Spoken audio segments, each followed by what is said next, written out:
Alright, so the dog started going crazy, so I decided to break that video up, finish talking about transitions, and now cover visual aids in this video. Because, it just seemed easier.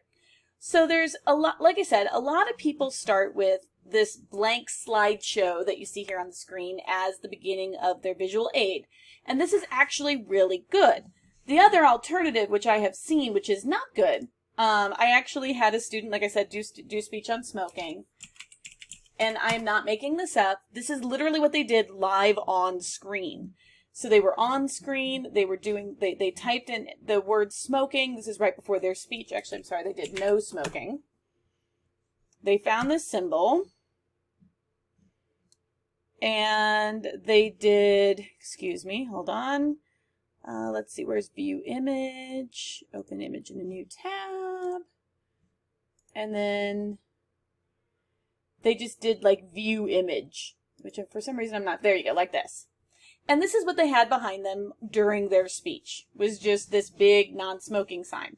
Well, there's two problems with this. First of all, it makes you look like you're unprepared because you had to go searching for this image right before you gave your speech. You wasted people's time and it was distracting. Second, the visual aid is meant to help the audience.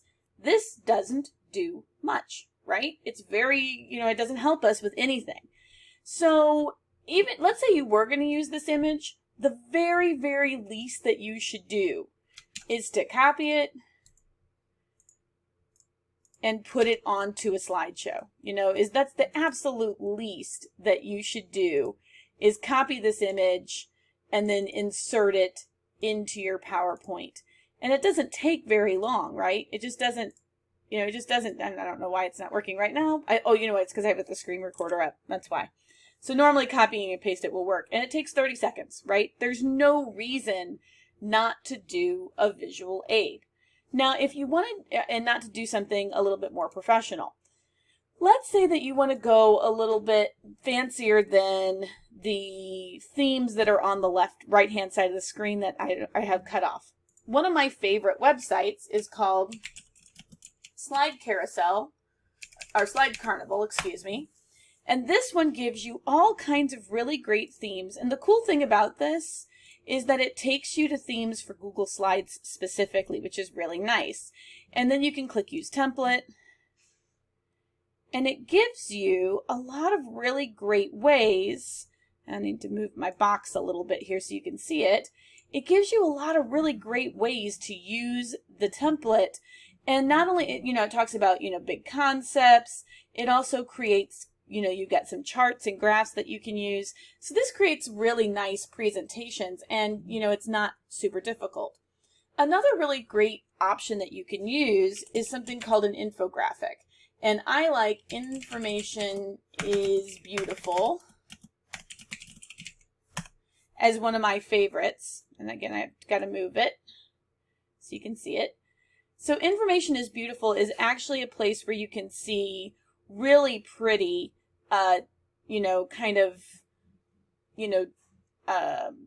sorry, brain fart, really nice data visualizations that you can use. Either you could link to this or you could have it linked in a PowerPoint or a slideshow where you click on it and it brings this up. And this is really nice because when you click on it, it'll take you to the place where it'll actually take you to the link and the source. And so I really like infographics because they're nice, clean, visual images that make good sense. Now, let's talk about YouTube videos, all right? Now, first of all, one of the great things about YouTube videos, if you learn to, I'm going to pick one on existentialism, if you decide to use a YouTube video, first of all, if you're doing it through Google or if you're doing this through Google Meet, it will not support sound. It will eventually, but right now it does not support sound. So you have to be aware of that. But let's say I want to use like a moving graphic. Let's say I really like, this kind of graphic and I want it going on behind me. I certainly can do that, but I have to be careful. First of all, moving graphics are almost always going to be distracting. And if I have sound, that is something that's going to count against you for time. and it will not contribute to your total time. So you can't just play a video and get rid of it. So let's say I am going to make a visual aid. What are some things that I should do on my slides to keep them from being overwhelming or to keep them good? Well, first of all, less is more. You know, it's way better to have striking images or striking visuals and not have too much text. Remember, the focus should be on you. And honestly, when you show these in Google Meet, it's going to be pretty small anyway. So you want fewer than 3 or 4 things on each slide, and you want to try not to have too much stuff on your overall slide. There's actually a thing called the rule of 7s. No more than 7 words per line, no more than 7 lines per slide. So this is going to look a whole lot better than something that's super text heavy.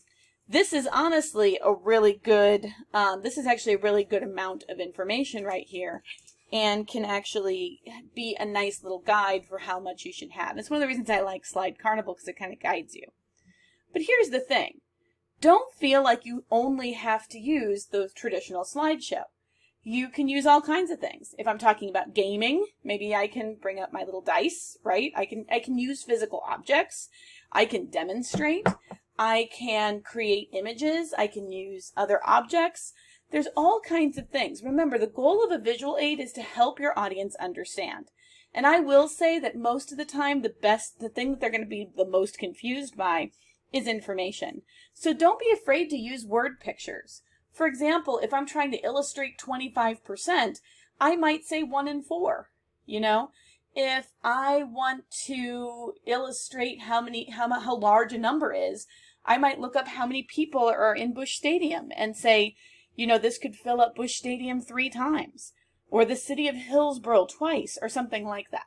So visual aids really only work when you think about what does the audience need to see in order to understand my content. Hopefully that will help you come up with what you should illustrate. All right. I hope that helps you with visual aids. Let me know if you have any questions.